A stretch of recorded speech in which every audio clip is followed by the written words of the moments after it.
ഇരട്ടച്ചങ്കൻ എന്ന മുഖ്യമന്ത്രിയെ തോൽപ്പിച്ചതിന്റെ സന്തോഷം ആഘോഷിക്കുന്ന തിരക്കിലാണ് CPI. എന്നാൽ ഇതൊക്കെ തട്ടിപ്പാണെന്ന സത്യം അവർ അറിയുന്നില്ല. RSSുമായി പിണറായി വിജയൻ ഉണ്ടാക്കിയ ധാരണ അത് അമിത് ഷായെ കണ്ടതിനു ശേഷം വളരെ ഭംഗിയായി നടത്തിയതാണ് പിണറായി വിജയൻ. RSSന്റെ ആശീർവാദത്തോടെ തന്നെ CPIയെ പച്ചയ്ക്ക് പറ്റിച്ചിരിക്കുകയാണ് പിണറായി വിജയൻ.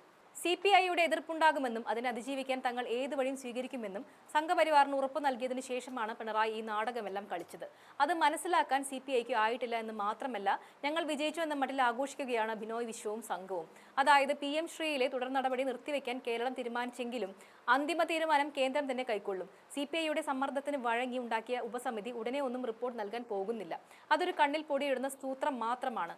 തടഞ്ഞു വെച്ച SSK ഫണ്ടിലെ ആദ്യ ഗഡുവായ 300 കോടി കിട്ടാനിരിക്കെയാണ് PM ശ്രീയിലെ പിന്നോട്ട് പോക്ക് എന്നത് മുഖ്യമന്ത്രിയെ സംബന്ധിച്ചിടത്തോളം സ്വീകാര്യമല്ല.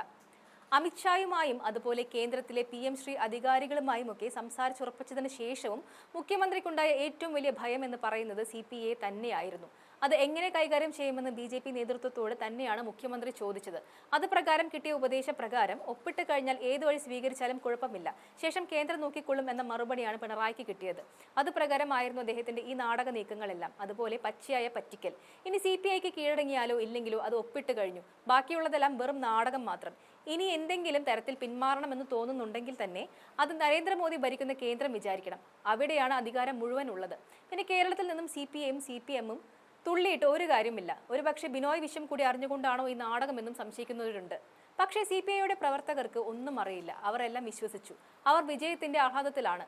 നാടകത്തിന്റെ അവസാനം ഒരു ഉപസമിതി കൂടി വരുന്നുണ്ട്. അത് ഏറ്റവും വലിയ തട്ടിപ്പാണ്. അതായത് PM ശ്രീയിൽ ആരും അറിയാതെ പോയി ഒപ്പുവെച്ചതിന് ശേഷം മന്ത്രിസഭ ഉപസമിതി രൂപീകരിക്കുന്നത് പരമവിഡിത്തമാണെന്ന് CPIക്ക് തന്നെ നന്നായി അറിയാം. ഒപ്പുവെക്കുന്നതിന് മുൻപല്ലേ അതിനെക്കുറിച്ച് പഠിക്കാനുള്ളത്? ഇത് ആ നാടകത്തിലെ ഏറ്റവും പ്രധാന രംഗമാണ്. ഇത് CPIയെ പറ്റിക്കാനാണ്. ഇതിൽ നിന്ന് മാറുമെന്ന് പറയാൻ മുഖ്യമന്ത്രി പിണറായി വിജയൻ ഭയക്കുമ്പോൾ തന്നെ CPIയെ വിശ്വസിപ്പിക്കാനും ശ്രമിക്കുകയാണ്. കേന്ദ്രത്തിൽ നിന്നുള്ള സമ്മർദ്ദമാണ് മുഖ്യമന്ത്രിയെ ഭയമുള്ളവൻ ആക്കുന്നതെങ്കിൽ ആ ഭയം മാത്രമാണ് പിണറായിക്കുള്ളത്. അതിനായി CPIയെ നൈസായിട്ട് പറ്റിക്കുകയായിരുന്നു പിണറായി വിജയൻ.